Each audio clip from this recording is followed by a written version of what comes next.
Flagra o tamanho dessa carga. Olha só.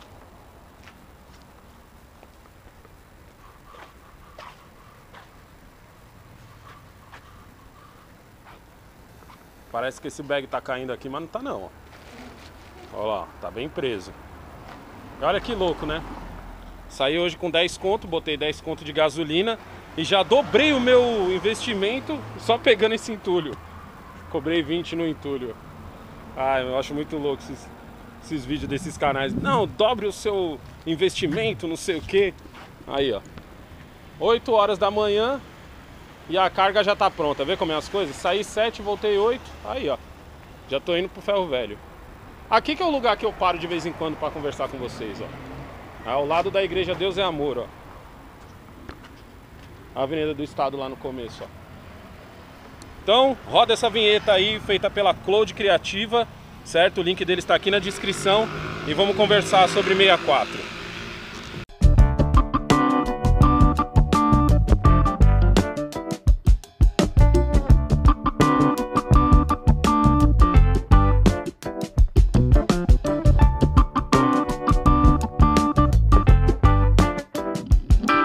E aí, beleza? Pra você que não me conhece, meu nome é Alessandro, mais conhecido como Negão. E pra você que já me conhece, eu sei que eu já falei isso, que eu vou falar 1 milhão de vezes, mas é sempre bom deixar claro que você não deve pegar a minha opinião, certo? E usar ela como norte. Você deve pegar a minha opinião, pegar a opinião de quem diz exatamente o contrário, para que você choque as duas e forme a sua própria opinião. Beleza? Não quer dizer que as coisas que o Negão fala é uma verdade absoluta. Como eu já disse em outros vídeos também, eu não sou formado, eu não sou um filósofo, eu não sou... É sempre bom deixar claro que tudo que eu digo é baseado nos meus 39 anos de vida. É simples assim. Então você não pode usar minha opinião e dizer, nossa, se o Negão falou, tá falado. Como às vezes não... O engraçado é que não é nem quem usa minha opinião como quem falou, tá falado. É justamente quem não usa minha opinião que fica, não, Negão, mas você falou, você tem que estudar mais sobre o assunto. Então, meu amigo, faça igual eu. Ligue a bendita de uma câmera, estude sobre o assunto e diga a sua opinião também, para que quem estiver lá do outro lado possa formar sua própria opinião, certo? Ao invés de só criticar quem está tentando emitir alguma opinião, informe aos outros sobre a sua também. Vamos falar sobre 64, porque muitos youtubers, principalmente de direita, tratam 64 como se fosse o paraíso das épocas brasileiras, certo? E nós sabemos muito bem que não foi bem assim. Foi para uns, foi para outros, que nem, vamos pegar aí, os youtubers que eu assisto, vamos pegar o Lilo Vlogs, vamos pegar o Nando Moura, vamos pegar o outro lá, vamos pegar o próprio Olavo, não sei se dá para chamar o Olavo de youtuber, o Olavo é filósofo, mas vamos pegar o Olavo, vamos pegar vários caras aí, e no final das contas eu vou ser bem sincero com vocês, para mim a opinião deles nesse ponto não vale de nada, exceto o Olavo, que viveu a época.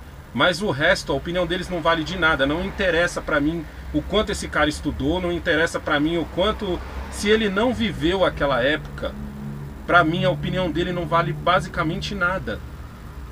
Porque eu penso assim, ó, isso é o Negão que tá dizendo, certo? Eu penso desse jeito. Se você aí, que tá me assistindo, tem 20 anos, significa que você não viu a era Lula. Você não viu o governo do Lula. E você viu muito pouco do governo da Dilma. Sabe por que eu estou dizendo isso?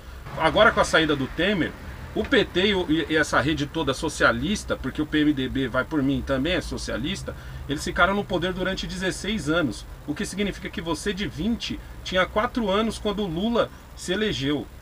E você tinha 15 quando a Dilma se elegeu. Aliás, você tinha 15 quando a Dilma estava finalizando o mandato dela. Certo? E aí o que significa o quê? Que com 15 anos você está cagando para a política. Agora que está vindo uma geração que está afim de falar sobre política, certo? Agora, mas o resto você estava cagando, então você não viveu aquilo. Eu posso falar que vivia a era Lula porque eu já era adulto e já trabalhava, ou seja, a política influenciava na minha vida, certo? Eu ouvi da boca do Lula ele dizer que quem não gosta de política é comandado por quem gosta, e ele tem razão, não sei nem se a frase é dele, mas eu ouvi da boca dele, certo? E ele tem toda a razão. Eu vi o que foi a era Lula. O meu filho tem 18 anos, certo? O Kaique, ele tem 18 anos e não faz muito tempo ele perguntou assim pra mim, não, na moral, pai, tá essa guerra toda, pouco antes do, não faz muito tempo não, foi pouco antes do Lula ser preso, então já deve fazer quase 2 anos, acho, 1 ano e pouco. Ele perguntou pra mim assim, pai, como foi a era Lula? E eu tive que explicar pra ele. Falei, Lula, Kaique, no primeiro ano de mandato do Lula, o Brasil tava só alegria. No segundo ano de mandato do Lula, a gente descobriu que aquele primeiro ano era uma puta maquiagem. Mas aí é aquela coisa, mano, muita gente lucrou na era do Lula e muita gente perdeu. Eu sou esse caso. Então o que eu vou contar para os meus netos? Porque vai por mim um dia, eles vão perguntar para mim como foi essa era Lula, porque isso vai estar nos livros. Já tem livros sobre o Lula sendo feito, já tem documentários sobre a Dilma, que é o tal do documentário do golpe, sendo feito. Se os seus netos assistirem o documentário do golpe, o que eles vão pensar? É a mesma coisa quem lê um livro sobre a ditadura, ao invés de perguntar para o seu avô. Você quer saber sobre a ditadura? Você não tem que perguntar para o Nando Moura.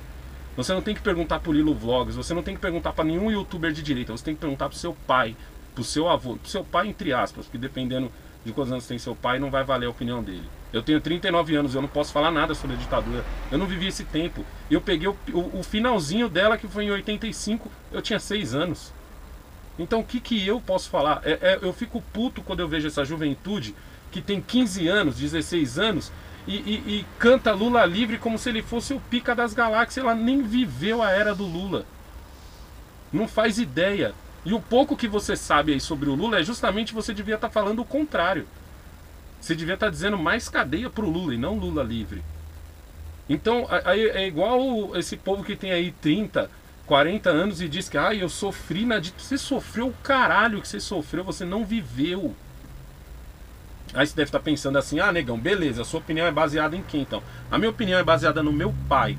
Eu tenho 39 anos e ouvi por 39 anos o meu pai dizer que o tempo da ditadura, certo? Aí tem gente aí que vai do outro lado vai falar, mas era o regime... Meu pai chamava de ditadura. O meu pai tem 70, quase 80 anos e ele chama aquele período de ditadura. Então se o meu pai chama de ditadura, é ditadura e acabou.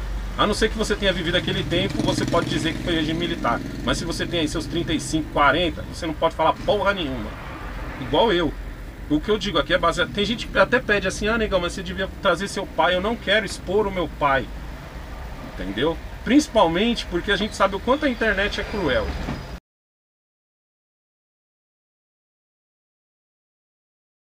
Eu aguento a internet, eu sou a geração da internet. Eu sei o que é viver sem internet e agora com internet. E eu vim de uma geração em que essa merda que vocês chamam de bullying hoje em dia, a gente chamava de frescura. Então, eu ouvi o meu pai, eu cresci ouvindo meu pai falar bem da ditadura. Eu ouvi meu pai dizer que ele voltava de uma venda que ele fazia de garrafa, de 3, 4 caminhão de garrafa, com um pacote desse tamanho de dinheiro, o que, vamos ser bem sinceros, um pacote de dinheiro na época do meu pai seria 3 mil reais hoje. E ele voltava com o dinheiro debaixo do braço, embrulhado em saco de pão. Você aí provavelmente não sabe nem o que é um saco de pão, né? Saco de pão era aquele saco de papel onde vinha o pão antigamente. Isso é um saco de pão, tá vendo? E o meu pai, ele fala estupidamente bem. Meu pai falava que ele saía de tinha um cara, a profissão do cara era ficar na porta das outras empresas perguntando se os funcionários que estavam saindo queriam um emprego melhor. Olha que maluquice isso. Você consegue imaginar isso hoje em dia? Você tá na sua empresa e aí você tá saindo para ir embora, um cara te abordar e dizer assim, mano, quanto você tá ganhando aí? Tem uma empresa ali que tá pagando melhor. Existia um emprego, um cara que tinha esse emprego. É isso que meu pai fala. Minha mãe naquela época ela era costureira, certo? Então minha mãe saía de um trampo pro outro porque ela recebia uma proposta melhor. Todos eles falam bem. Não é só o meu pai e minha mãe que ganharam dinheiro nessa época que falam bem. Com qualquer adulto tiozão que você falar, inclusive aqueles de esquerda, inclusive os tiozão de esquerda que hoje xingam o Bolsonaro de tudo quanto é nome, eles são os primeiros a dizer, naquele tempo você tinha emprego, você tinha isso, tinha aquilo, mas você tinha ordem. A reclamação deles é sempre no ponto da repressão. Eles falavam que tinha uma repressão e tal. Já o pessoal que tava indo bem, tava conseguindo pagar a conta, comprar casa e o caramba, esse pessoal tava cagando pra repressão. Era basicamente como você conversar com um chinês. Você já conversou com um chinês? A gente sabe que na China existe uma ditadura, mas conversa com um chinês raiz, não conversa com um moleque que é filho de um chinês. Conversa com um chinês de verdade um dia, se você tiver oportunidade. Se você é de São Paulo, é mó boi você achar um chinês. Você vai ver que ele fala mal do regime dele, mas mesmo ele falando mal do regime dele na China, ele fala que é 1000 vezes melhor do que o Brasil. A única coisa que o chinês reclama é justamente da liberdade. É como se fosse o cara que era de esquerda no tempo da ditadura. Aí é por isso que eu sempre digo, você tem que ter o parâmetro do livro, é legal. Você ter o parâmetro do livro é legal. Mas a história é sempre contada pelos vencedores. Ou por quem se acha vencedor. Se você assistir a Globo, por exemplo, eles vão cantar pra você que a ditadura foi um tempo tenebroso, que a história é isso, a história é aquilo. Mas a Globo foi quem mais ganhou com o tempo dos militares. O meu pai vivia dizendo, eu ouvi isso várias vezes, eu ouvi isso, a melancolia do meu pai de dizer assim, o triste é que eu vou morrer e não vou ver esse país de novo na mão dos militares. Porque o meu pai acha um absurdo você não poder chegar 8, 9 horas da noite na sua casa. Meu pai acha um absurdo o cara invadir a sua casa para te roubar e você não poder fazer nada. Porque ele não viveu isso. O meu pai viveu num tempo onde o policial, quando abordava ele, pedia a carteira de trabalho dele, e quando ele mostrava a carteira de trabalho, ele era super bem tratado. O meu pai viveu esse tempo. O meu pai viveu um tempo onde se o cara roubasse ele e ele reagisse, ele estava na razão. A razão era do assaltado e não do assaltante. O meu pai viveu esse tempo. Todo mundo que tem mais de 70 anos viveu esse tempo. O meu pai sempre conta que quando... acho que foi no 31 de março. Ele não sabe, ele nunca conta a data exata. Ele só diz que foi assim, ó, num dia você foi dormir como um dia normal e no outro dia no rádio só se tocava a hora do Brasil e o hino nacional. E durante 3 dias o Brasil foi uma coisa onde ninguém sabia o que estava rolando no Brasil. Sempre fala que foram 3 dias de silêncio. Ele falou, o Brasil parou igual na época dos caminhoneiros. Lembra quando os caminhoneiros pararam o Brasil? Ele falava que naquela época rolou mais ou menos isso, certo? E de repente ele soube que os militares tinham tomado o poder. Um ano depois, ele fala, um ano depois meu pai conta que o Brasil era outro. Mas você não tem que usar minha opinião como norte. Você sabe o que você tem que fazer? Você não tem que perguntar para o seu professor de 30, 40 anos como foi a ditadura. Você não tem que assistir o Nando Moura para saber como foi a ditadura. Sabe para quem você tem que perguntar? Para o seu avô de 70. Você tem que trombar um tiozinho na rua de 70 anos e perguntar para ele assim, como foi no tempo do regime militar? É nesses caras, sabe por quê? Porque daqui 30, 20 anos, não vou nem dizer 30, daqui 20 anos, vão perguntar pra você que tá me assistindo, como foi no tempo da Dilma? Como foi na época do Lula? Como foi no Collor? Eu tinha 15 anos quando o Collor saiu. E eu me lembro, a única coisa que eu me lembro era das pessoas que se mataram porque ficaram com o seu dinheiro preso. Na minha rua, lá na Vila Ema, teve o tiozinho que se matou e não foi só ele, foi muita gente. E eu só tinha 15 anos, é o pouco que eu lembro. Ah, mas o que você lembra dos caras pintadas, negão? Não lembro. Eu não lembro, eu tinha 15 anos. Com 15 anos eu tava cagando pra política. O que eu acabei absorvendo daquele tempo foi justamente, o cara da minha rua se matou.